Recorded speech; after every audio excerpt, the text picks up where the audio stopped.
देखने का मौका मिला है। भारत की विदेश नीति में मेरे जैसे कई लोगों को रीढ़ की हड्डी दिखाई नहीं पड़ती थी, अब भारत की विदेश नीति में रीढ़ की हड्डी दिखाई पड़ती है।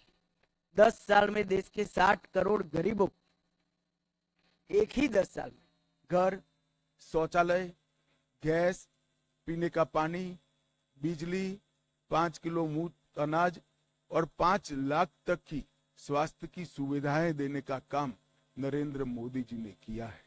और हमें लक्ष्य लेकर चले हैं कि अगली बार जब चुनाव में जाएंगे, इस देश में कोई व्यक्ति घर बगैर का नहीं होगा। युवाओं के लिए ढेर सारे मौके तरासे गए हैं।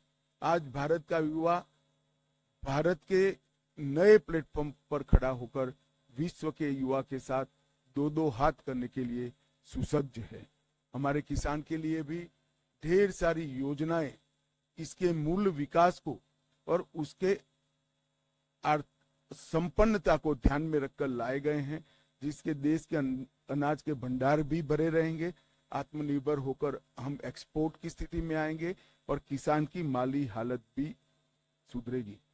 अमृतकाल का जब वर्ष आया, मैं इसका साक्षी हूं, कई सारे सुझाव आए और मोदी जी ने हमेशा की तरह अपनी अनूठी स्टाइल से अमृत काल के वर्ष को इस तरह से मनाया कि जब अमृत काल का वर्ष समाप्त हुआ तो अमृत काल शुरू हुआ और 140 करोड़ लोग 2047 में महान भारत की रचना के संकल्प के साझीदार बने और भारत के विकास की यात्रा के भी साझीदार बने।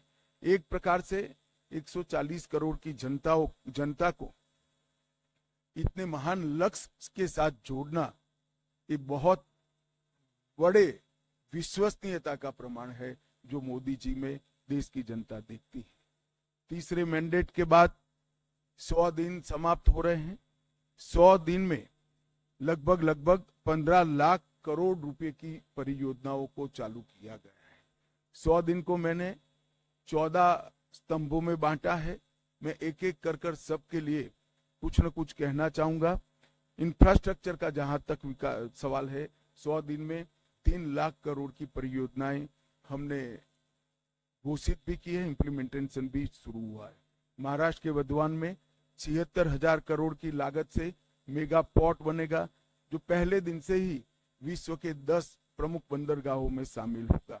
49,000 करोड़ की 25,000 अनकनेक्टेड गांवों को जोड़ने की योजना, ये योजना 100 की आबादी वाले गांवों को भी जोड़ेगी। तो एक प्रकार से मजले, टोले और आदिवासी क्षेत्रों की छोटी वसाहतों को भी अब रोड से 12मासी कनेक्टिविटी दी जाएगी। 50,600 करोड़ की लागत से भारत के बड़े रोडों को भी बढ़ाने का निर्णय नरेंद्र मोदी सरकार ने किया है। वाराणसी में लाल बहादुर शास्त्री इंटरनेशनल एयरपोर्ट, पश्चिम बंगाल में बागडोगरा, बिहार में बिहटा में उन्नयन और अगत्ती और मिनीकोय में नवी हवाई पट्टी बनाकर पर्यटन को बढ़ावा देने के लिए आगे बढ़े हैं। बेंगलोर मेट्रो के phase 3, Pune metro, Thane integral ring metro और कई सारे मेट्रो के प्रोजेक्ट भी हमने इस 100 दिन में आगे बढ़ा है। किसानों को और कृषि का जहां तक सवाल है, 70वीं किस्त प्रधानमंत्री किसान सम्मान योजना की 9.5 करोड़ किसानों को 20,000 करोड़ रुपया वितरित किया गया और अभी तक कुल 12 करोड़ 33 लाख किसानों को 3 लाख करोड़ रुपया वितरित किया गया है। खरीफ फसलों का एमएसपी बढ़ाया गया है। मैं एमएसपी पर जरूर कहना चाहूंगा कि आप लोग भी आंकड़ों का अध्ययन करिएगा। यूपीए सरकार और कांग्रेस की राज्य सरकारों से कई गुना ज्यादा एमएसपी की खरीदी भारतीय जनता पार्टी की नरेंद्र मोदी सरकार ने की है, हमारी एनडीए सरकार ने की है। यही बताता है कि सरकार किसानों के हितों को समर्पित है।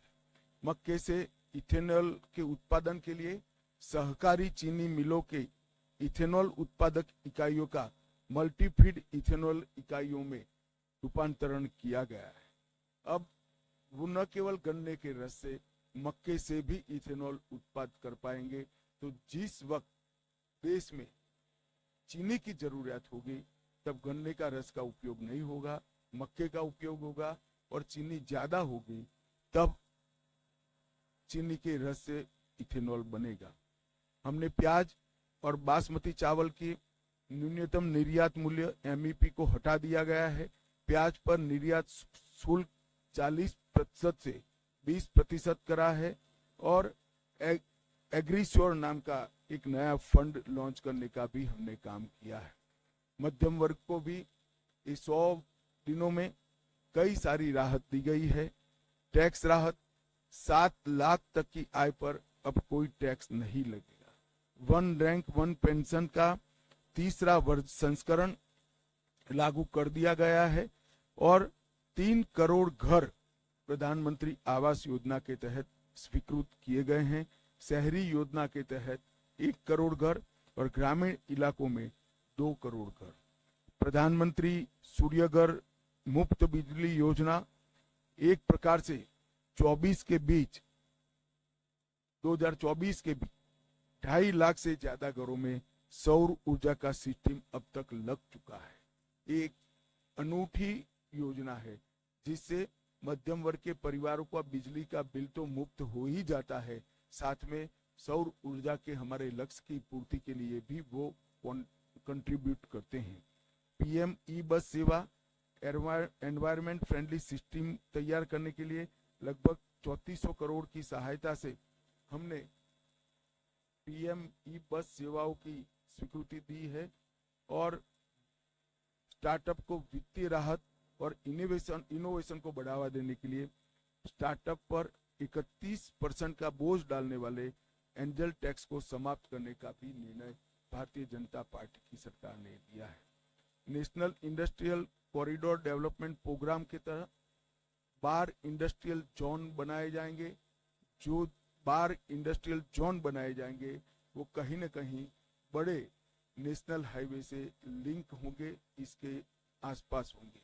ये national industrial corridor development programme के तहत 12 इंडस्ट्रियल जोन देश के हर क्षेत्र में बनाने का हमने निर्णय किया है।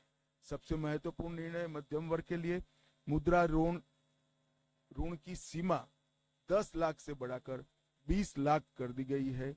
पुराने ऋण का जिन्होंने सफलतापूर्वक भुगतान किया है वो सभी को इसका फायदा मिलेगा। एमएसएमई के लिए क्रेडिट गारंटी स्कीम शुरू की गई। छोटे व्यापारियों और छोटे उद्यमियों को बिना गारंटी से इससे ऋण मिल पाएगा और उनके व्यापार को नई सरलता और सामर्थ्य दोनों मिलेगा। सशक्त युवा एक किसी भी देश के विकास की प्राथमिक शर्त है। 2 लाख करोड़ के पीएम पैकेज की घोषणा हमने की है, जो 5 साल में 4 करोड़ 10 लाख युवाओं को इसका लाभ पहुंचने वाला है।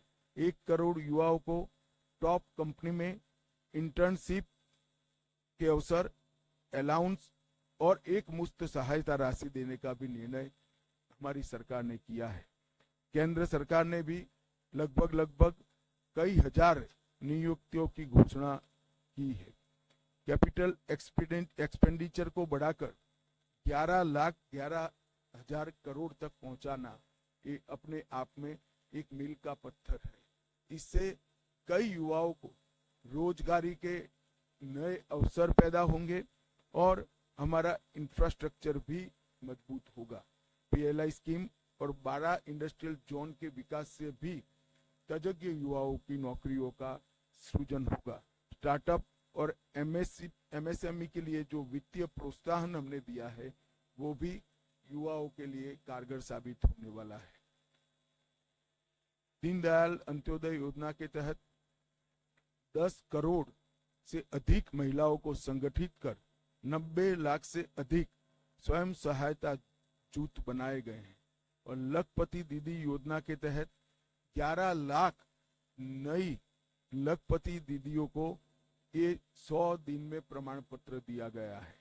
1 करोड़ से अधिक लखपति दीदियां प्रतिवर्ष 1 लाख रुपया सालाना कमाई कर रही हैं। ये महिलाओं के लिए 1 लाख का राशि एक स्वप्न माना जाता था, आज वो स्वमान के साथ अपना जीवन जी रहे। इसके साथ पर्यटन दीदियों जो गाइड का काम करेगी, पर्यटन मित्रों और ड्रोन दीदी के माध्यम से सेल्फ हेल्प ग्रुप और युवाओं को पर्यटन से जोड़ने का काम भी हमने किया है। प्रधानमंत्री जनजातीय उन्नत ग्राम अभियान, इसके तहत 63,000 जनजातीय गांवों का पूर्ण विकास किया जाएगा, जिससे 5 करोड़ आदिवासियों की आर्थिक स्थिति में सुधार आएगा। ये योजना के तहत गांव को प्राथमिक जरूरियातों से और प्राथमिक सुविधाओं से संपूर्ण युक्त किया जाएगा। अनुसूचित जनजाति के दिव्यांग व्यक्तियों के लिए 3 लाख नए पहचान पत्र एक अभियान चलाकर 100 दिन में दिए गए। एकलव्य मॉडल आवासीय विद्यालय एक नए पहलुओं के साथ, नए आयामों के साथ फिर से इंट्रोड्यूस हो रहा है। वक्फ संशोधन विधेयक 2024 वक्फ संपत्तियों के प्रबंधन और संरक्षण और उसके दुरुपयोग तीनों को कमिटेड है और आने वाले दिनों में पार्लियामेंट में इसको पारित किया जाएगा। आयुष्मान भारत योजना आज देश के कई करोड़ लोगों के जीवन का सरल जीवन का आधार बनी हुई है। 5 लाख तक का स्वास्थ्य से जुड़ा सभी खर्चा एनडीए की नरेंद्र मोदी सरकार उठा रही है और ये प्रधानमंत्री जी का बड़ा महत्वाकांक्षी प्रोग्राम है। अब जैसा हमने हमारे घोषणा पत्र में वादा किया था, 70 वर्ष या उससे अधिक आयु के सभी वृद्ध नागरिकों को 5 लाख तक का मुफ्त कवरेज दिया जाएगा। इसमें जो गरीब घर में 70 साल से अधिक वाले लोग हैं, उनको अपने कार्ड के अलावे और 5 लाख दिया जाएगा, तो उनका कवरेज एक प्रकार से 10 लाख तक दिया जाएगा। करीब करीब 4.5 करोड़ परिवारों के 6 करोड़ वृद्ध नागरिकों को इसका फायदा मिलेगा। इसमें आय की कोई सीमा नहीं रखी गई। 75,000 नई मेडिकल सीटें बढ़ाकर हम मेडिकल एजुकेशन के लिए विदेश पर की निर्भरता को लगभग समाप्त करते हैं। हमारी पूरी रिक्वायरमेंट ये 75,000 सीट बढ़ने के साथ ही पूरी हो जाएगी और इसके लिए हमने 3 साल का लक्ष्य रखा है। नियमित टीकाकरण के लिए, उसको डिजिटल बनाने के लिए यूविन पोर्टल भी यही 100 दिन में शुरू किया गया और देश के डॉक्टरों की एक सेंट्रलाइज रिपोजिटरी बनाने का काम भी इसी 100 दिन में हुआ है। 23 अगस्त को पहला अंतरिक्ष दिन मनाया गया है। इससे किशोरों को और युवाओं को अंतरिक्ष के क्षेत्र में रुचि लेने के लिए, प्रोत्साहन देने के लिए और उनका हैंड होल्डिंग करने के लिए ढेर सारी योजनाएं शुरू की गई। अंतरिक्ष स्टार्टअप के लिए 1,000 करोड़ के वेंचर कैपिटल फंड की योजना भी हुई। आपदा प्रबंधन के लिए राष्ट्रीय डेटाबेस और ग्रामीण भूमि रिकॉर्ड के लिए भुवन पंचायत पोर्टल भी शुरू किया गया। सेमीकंडक्टर, गुजरात के साणंद में सेमीकंडक्टर की इकाई स्थापित की गई और मैं आपको बड़े विश्वास के साथ बताता हूं कि आने वाले 10 सालों में भारत सेमीकंडक्टर के क्षेत्र में एक बहुत बड़ा प्लेयर बन के उभरेगा। लॉ एंड ऑर्डर का जहां तक सवाल है, पुराने ब्रिटिशरों ने बनाए हुए आपराधिक कानूनों को बदलकर 1 जुलाई 2024 को 3 नए कानून इंप्लीमेंट किए गए। भारतीय दंड संहिता, भारतीय नागरिक सुरक्षा संहिता और भारतीय साक्ष्य अधिनियम, भारतीय न्याय संहिता, भारतीय नागरिक सुरक्षा संहिता और भारतीय साक्ष्य अधिनियम, ये तीनों क्रिमिनल जस्टिस सिस्टम के पूर्ति करने वाले कानून आने वाले दिनों में हमारी क्रिमिनल जस्टिस सिस्टम को न केवल लोकभोग्य बनाएंगे, लोगों को न्याय मिलने का एक सरल रास्ता होगा, समय पर न्याय मिलने की शुरुआत होगी। और मैं बड़े विश्वास के साथ आपको बताना चाहता हूं कि 3 साल के बाद जब इसका कंप्लीट इम्प्लीमेंटेशन समाप्त होगा, हम दुनिया में सबसे आधुनिक क्रिमिनल जस्टिस सिस्टम रखने वाले देशों में से एक बन जाएंगे। शहरी बाढ़ प्रबंधन के लिए 6,350 करोड़ रुपए की नई योजना देश में पहली बार लाई गई। लद्दाख में 5 नए जिले बनाए गए। 25 जून को संविधान हत्या दिन मनाने का फैसला कर आने वाली पीढ़ी को इमरजेंसी जैसे काले दौर से देश को न गुजरना पड़े, इसलिए जागरूक करने का एक हमेशा के लिए प्रयास करने का निर्णय लिया गया।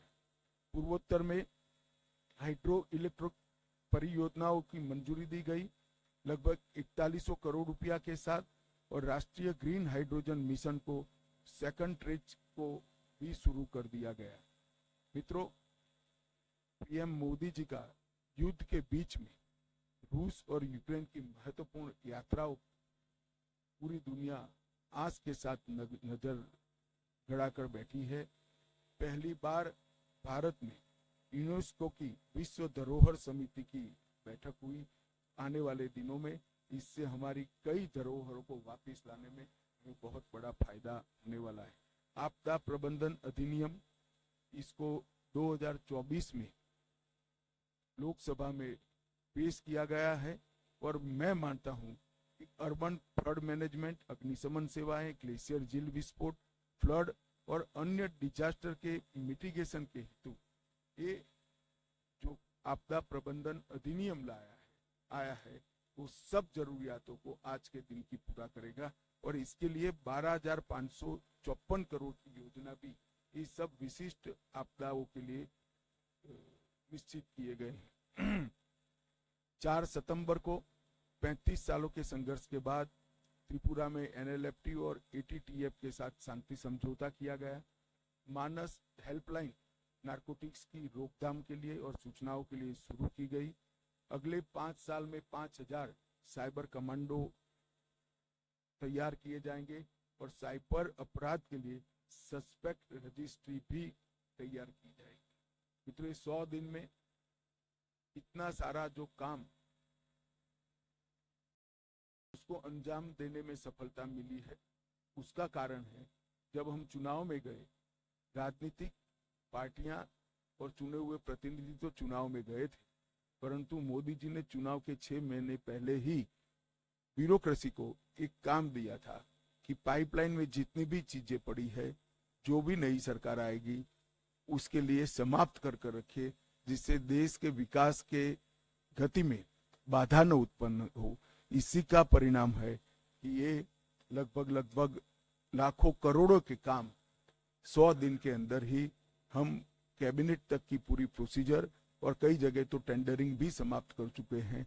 इसके कारण देश की विकास की गति न केवल बढ़ेगी, देश सुरक्षित संपन्न होगा, और नई शिक्षा नीति को इम्प्लीमेंट कर शिक्षा के क्षेत्र में भी हम आगे बढ़ेंगे। मैं आशा करता हूं कि मोदी जी के नेतृत्व में ये जो विकास का रथ चला है वो आगे पर भी चला रहेगा, इसका हम सभी को विश्वास है। अब आप सब इसके बारे में कुछ पूछना चाहते हैं तो जरूर पूछिए। हाँ, मैं प्रश्न लूंगा। सबसे पहले आप अपना और अपने संस्थान का परिचय अवश्य दें। सबसे पहले 16 नंबर। नमस्कार। सबसे पहले तो मैं आपको, आप 16 नंबर नीचे कर दो। हाँ जी, सबसे पहले तो मैं आपको धन्यवाद दूंगा। हिंदी के प्रति जो आपका अनुराग है, हिंदी को अंतर्राष्ट्रीय भाषा बनाने की बात आपने कही है, लेकिन मेरा सवाल है, विकसित भारत में जो राजनीतिक विमर्श है, भाषा का जो विमर्श है, उस पर सवाल करना चाहता हूं। हरियाणा में चुनाव चल रहे हैं। कांग्रेस के एक सांसद जयप्रकाश जी ने कहा है कि महिलाएं अगर लिपस्टिक लगाकर और पाउडर लगाकर। एक मिनट जी सर। भाई, मैं रोज आपके लिए उपलब्ध हूं। आज के प्रेस कॉन्फ्रेंस का विषयांतर न हो, इसके लिए मेरे आपसे सबसे विनंती है कि 100 दिन में अगर कोई सवाल हो तो जरूर करिए। हाँ सर। रुचि न हो तो उत्पन्न करके भी करिए। नहीं सर, रुचि है सर, रुचि है। भाषा के विमर्श पे है। भाषा का जो विमर्श है, विकसित भारत में कितना सार्थक होगा। केंद्रीय मंत्री रवनीत बिट्टू जी ने प्रतिपक्ष के नेता राहुल गांधी को आतंक। आप पॉलिटिकल सवाल की दिशा में न जाइए, मैं दृढ़ता से नहीं जवाब दूंगा। बार बार कहना पड़े अच्छा नहीं लगता है। जहां तक भाषा का सवाल है, मैं स्पष्ट कर देता हूं, हमारी सरकार मानती है कि कोई भी देश अपनी स्थानीय भाषाओं को समाप्त कर विकास नहीं कर सकता है। स्थानीय भाषाओं के साथ हमारा इतिहास, हमारी संस्कृति और हमारी परंपराएं जुड़ी हुई। इसलिए नई शिक्षा नीति में हमने प्राथमिक शिक्षा स्थानीय भाषाओं में हो, इस पर बड़ा आग्रह किया है। और राजभाषा का जहां तक सवाल है, मैंने बहुत स्पष्ट किया है कि हिंदी का किसी स्थानीय भाषा से कोई स्पर्धा नहीं है। राजभाषा विभाग ही अब एक ऐसा पोर्टल लेकर आएगा, किसी भी भाषण का, किसी भी लेख का, किसी भी आलेख का कुछ सेकंडों में ही संविधान की 8वीं सूची की सभी भाषाओं में भाषांतर कर। धन्यवाद। 67। सर मैं शैलेश यादव हूँ ANI न्यूज़ एजेंसी से। सर आयुष्मान भारत के बारे में मेरा ये सवाल है। अभी सरकार ने जो है 70 साल और 70 साल से ऊपर के लोगों के लिए को उसमें शामिल करा है। तो सर मेरा ये सवाल है कि क्या सरकार की कोई ऐसी योजना है कि मिडिल और लोअर मिडिल क्लास को भी इस योजना में शामिल किया जाए? मैं समझ नहीं पाया। आयुष्मान भारत में सर क्या लोअर और लोअर मिडिल क्लास को भी शामिल करने की नहीं, योजना ये है? जो 70 साल के ऊपर के जितने वरिष्ठ नागरिकों को 5 लाख तक की सुविधाएं देनी है, उसमें हमने आय की कोई सीमा नहीं रखी। कोई भी व्यक्ति को ये फायदा मिलने वाला है। देश के सभी 70 साल से वरिष्ठ नागरिकों को फायदा मिलेगा। तो स्वाभाविक रूप से मध्यम वर्ग और उच्चतर मध्यम वर्ग, और कोई लेना चाहे ना चाहे मुझे मालूम नहीं है, मगर कोई करोड़ोंपति भी लेना चाहे तो वो एंटाइटल होगा। 255।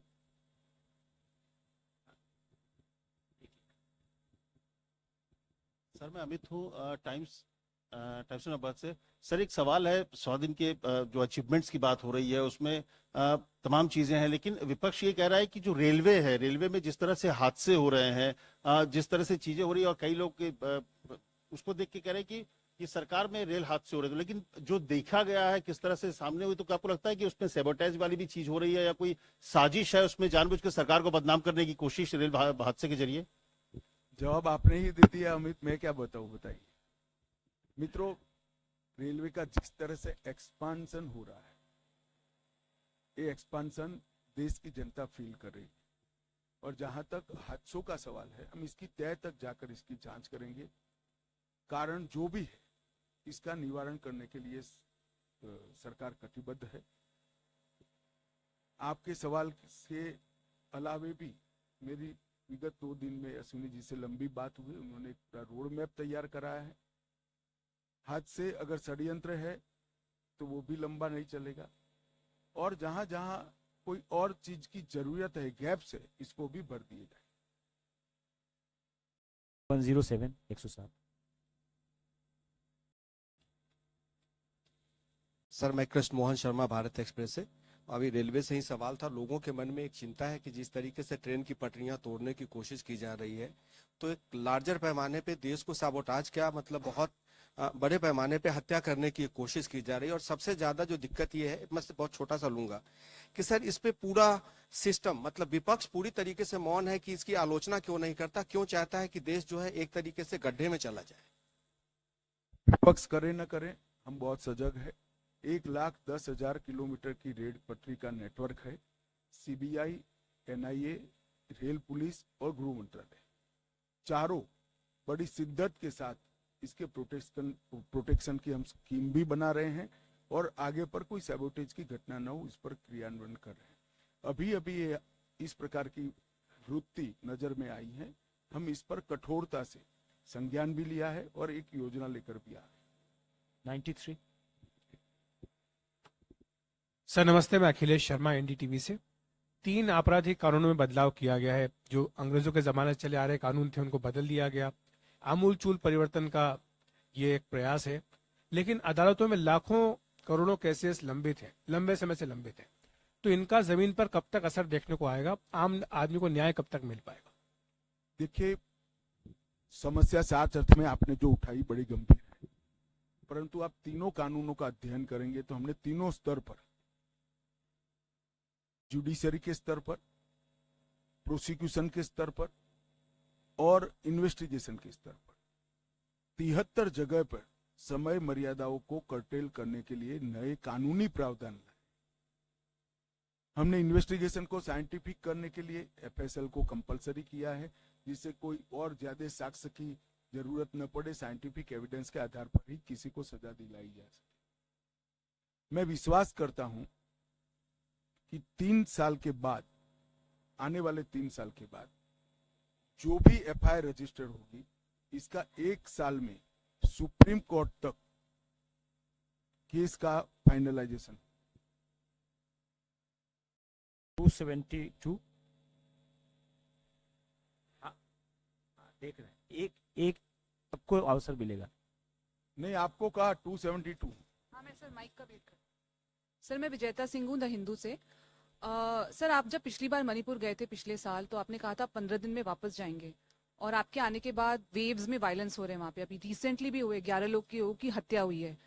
तो इसको लेके क्या आप मतलब वहाँ पे एक रूमर भी चल रहा था कि चीफ मिनिस्टर को रिजाइन करने बोला है, उसके बाद गवर्नर के घर पे। कहा आपको चीफ मिनिस्टर? मैं रूमर बोला इसलिए सर। और वहाँ पे गवर्नर हाउस में भी काफी पथराव हुआ, जो हम कहीं और नहीं देखते हैं किसी देश के किसी हिस्से में। तो मणिपुर के लिए क्या स्ट्रैटेजी है 100 डेज में? देखिए, जहां तक मणिपुर का सवाल है, 100 दिन में हमने जो ये घटनाओं का मूल है, भारत म्यांमार सीमा, इसका फेंसिंग शुरू कर दिया है। 30 किलोमीटर फेंसिंग समाप्त हो चुका है, और पूरी 1500 किलोमीटर से ज्यादा जो सीमा है, इसको फेंसिंग करने का बजट भारत सरकार ने अप्रूव कर दिया है। 1 नंबर 2, हमने वहां पर स्ट्रेटेजिक जगहों पर सीआरपीएफ को सफलतापूर्वक लॉन्च करने का कार्यक्रम भी समाप्त कर दिया है। नंबर 3, हमने जो घुसपैठ होती थी उसको रोकने के लिए म्यांमार और भारत के बीच में जो आवाजाही का एक समझौता था, उसको भारत की ओर से रद्द कर सिर्फ वीजा के बेस पर ही आ जा सकेंगे, ये कानून भी लाए हैं। नंबर 4, कई सारे सुरक्षा लैप्सिस थे, मतलब छिद्र थे इतनी बड़ी सीमा पर, उसको पूरा करने का काम भी किया गया है। अभी हाल ही के दिन में 2 घटनाएं, 3 दिन तक हिंसक घटनाएं हुई। इसको छोड़कर विगत 3 महीनों में कोई बड़ी घटनाएं नहीं हुई थी। अब मणिपुर में अभी भी 3 दिन से शांति है। मुझे आशा है कि हम इस पर बहुत अच्छे से कंट्रोल ले पाएंगे। स्थानीय दोनों जातियों से हमारा संवाद भी है, क्योंकि नस्लीय हिंसा है। जब तक संवाद होकर दोनों के बीच में समाधान नहीं होता, कोई परिणाम नहीं निकल सकता। हम कुकी ग्रुप्स के भी चर्चा कर रहे हैं और मतई ग्रुप से भी चर्चा कर रहे हैं, और आने वाले दिनों में लगभग सभी प्रकार के प्रयास करने के लिए हमने हमारा रोड मैप बनाया है। 79। सर क्योंकि अभी आपने मणिपुर का जिक्र किया, और कल सरकार के द्वारा एक इनिशिएटिव लिया गया था कि जो अफोर्डेबल कमोडिटीज वहाँ के लोगों को दी जाएगी और सेंटर्स और बनाए जाएंगे। सर इससे आम जनता को कितना फायदा और कितने लोग इसका बेनिफिट ले पाएंगे? देखिए, वहां पर एक रोड ब्लॉक कर दिया गया था। अब ब्लॉकेज जैसा कोई प्रॉब्लम नहीं है, परंतु जो बीच में घटनाएं हुई, इसके कारण ट्रांसपोर्टर भाई वहां से जाना मुनासिब नहीं समझते। तो हमने केंद्रीय सैनिक बलों के लिए जो हमारे राशन की दुकानें हैं, 18 दुकानें नई खुली है और खोलने का निर्णय किया है, और पुरानी सभी दुकानों से आम जनता को उचित दाम पर सारी चीजें, लगभग 100 चीजों का लिस्ट बना है, जिसमें टूथपेस्ट, ब्रश, साबुन, ये सारी चीजें भी है। खाने पीने की अमूमन सभी व्यवस्था है, वो एक राहत दर पर मिलने की शुरुआत होगी। इससे निश्चित रूप से महंगाई नीचे लाने में सफलता मिलेगी, और जो गरीब तबका है उसको राहत दर पर सारी सामग्री उपलब्ध होगी। ये सिर्फ गरीबों के लिए नहीं, हर नागरिक के लिए खुला है। 39 नंबर।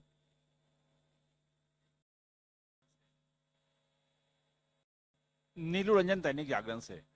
सर ये जो अभी 10 साल के काम में एक 3.5 साल से रुका हुआ काम जनगणना का, और अभी जनगणना कर्मियों का प्रशिक्षण का काम भी कोई डेट नहीं आया है, तो वो कब से प्रशिक्षण बहुत शुरू जल्द आ होगा जाएगा। और कब से जनगणना शुरू? बहुत जल्द आ जाएगा।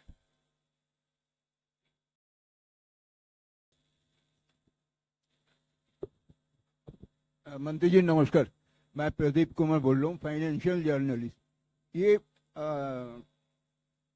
नाम है आपका, जो इंफ्रास्ट्रक्चर इंफ्रास्ट्रक्चर, तुम पार्टियां ऊंचा कर रहे हो, अब सवाल भूल गए। हाँ नहीं, मैं 2-3 इंफ्रास्ट्रक्चर में आपने जो पैसा की बात कहा है, वो पैसा जुटाने के लिए क्या कहीं से आप लोन का भी सहारा लेंगे? ना जी, ये बजट में इसका पूरा प्रोविजन कर दिया गया है। 277।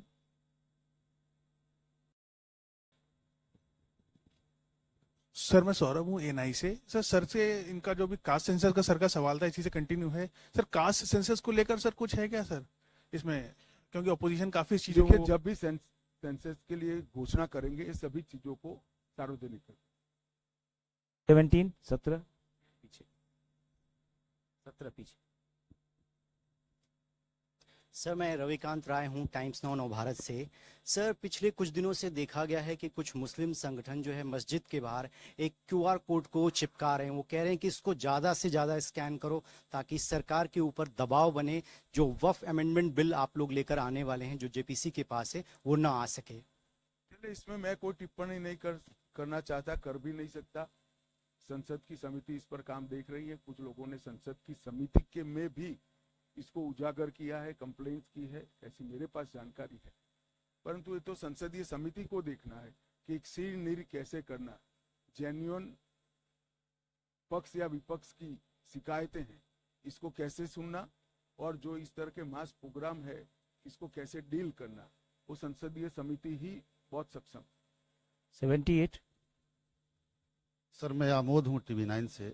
एक बहुत महत्वाकांक्षी परियोजना आप लोग की रही है, वन नेशन वन इलेक्शन। उसको लेकर क्या योजना है और कब तक इसको लागू किए जाने की संभावना? इसी सरकार के कार्यकाल में वन नेशन वन इलेक्शन हम लागू करें।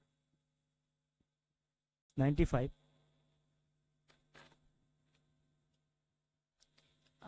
हेलो सर, मेरी क्वेश्चन मणिपुर के साथ अपना है, परिचय सर। दीजिए। Yeah I am Reema Sharma, I am representing Pratibimb live from Assam. So मेरी क्वेश्चन सर ये मणिपुर के साथ ही है सर। प्राइम मिनिस्टर नरेंद्र मोदी जी का बर्थडे है और इस बर्थडे में मणिपुर में विजिट करने का कुछ डिसीजन अनाउंस करके कुछ ऐसा कुछ है कि prime minister Modi ji Manipur visit करेंगे? और सेकंड, चीफ मिनिस्टर अभी भी कंटिन्यू कर रहे हैं सर, चीफ मिनिस्टर अभी भी कंटिन्यू कर रहे हैं इतना वायलेंस के बाद भी। आप कुछ प्लान है ऐसा रिप्लेस करने का मणिपुर का सवाल चीफ कर मिनिस्टर? सकते हैं, बहस नहीं कर सकते। Sir 44। Sir Deepak Ranjan PTI video services से। आपने 100 दिनों में 15 लाख करोड़ रुपए के परियोजना की मंजूरी की बात कही है। इसमें नक्सल प्रभावित बॉर्डर एरियाज और एस्पिरेशनल डिस्ट्रिक्ट्स के विकास डेवलपमेंट के लिए इसमें क्या कहा है? देखिए, नक्सल प्रभावित क्षेत्रों और हमारे आकांक्षी जिले हैं, उसके विकास के लिए ढेर सारी योजनाएं चल रही है। नक्सल प्रभावित जिलों के लिए विशेष रूप से जो मिशन लिंक वाले रोड थे, इसको इस 100 दिन में हमने अप्रूव किया है और लगभग 6000 नए टावर कम्युनिकेशन के लिए लगाने का निर्णय किया है और 1500 स्कूलें नई खोली जाएगी। सस्ता राशन की दुकानें 378 खोलने का निर्णय किया गया है और सभी गांव जो अब नक्सल समस्या से मुक्त हुए हैं, इसको केंद्र सरकार और राज्य सरकार की 300 योजनाओं से 100% सैचुरेशन करने का हमने निर्णय किया है। जहां तक आकांक्षी जिलों का सवाल है, आकांक्षी जिलों को देश के सामान्य जिलों के स्तर पर लाने के लिए आकांक्षी तहसील की योजना भी अब इम्प्लीमेंट की जा रही है। तो आकांक्षी जिले के तहत जितनी भी तहसील है, वो सभी तहसील भी अपने सभी साथी तहसीलों के साथ स्पर्धा कर आगे निकलने का प्रयास करेगी। तो तहसील एडमिनिस्ट्रेशन को भी इसके नए लक्ष्य दिए गए हैं। मैं मानता हूं इससे आकांक्षी जिलों के विकास को एक गति मिलेगी। 190। Sir Amit Pande, news 18 India से हूँ। सर पूर्वोत्तर में शांति प्रक्रिया की आपने बात की, तो रोड मैप क्या है? अगले कितने समय में आप सारे जो अलगाववादी संगठन है, उग्रवादी संगठन, उनको आप? जहां तक पूर्वोत्तर में टेररिज्म का सवाल है, मणिपुर में जो चल रही है नस्ली हिंसा है, इसको थोड़ा अलग रखे क्योंकि नस्ली हिंसा और टेररिज्म अलग होता है। टेररिज्म का सवाल है, हमने अब तक पूर्वोत्तर में सीमाओं के समझौते के साथ अलग अलग समझौते के 11 समझौते किए हैं और 10,900 टेररिस्टों ने, हथियारी युवाओं ने आत्मसमर्पण कर मेन स्ट्रीम में आए हैं। अब सिर्फ एक ही टेररिस्ट संगठन बचा है, इसके साथ भी हमारी वार्ता चालू है। 10 नंबर 10। सर, प्रधानमंत्री नरेंद्र मोदी जी का विजन रहा है कि इस सरकार में, सर संजय शर्मा हूँ इंडिया न्यूज चैनल से।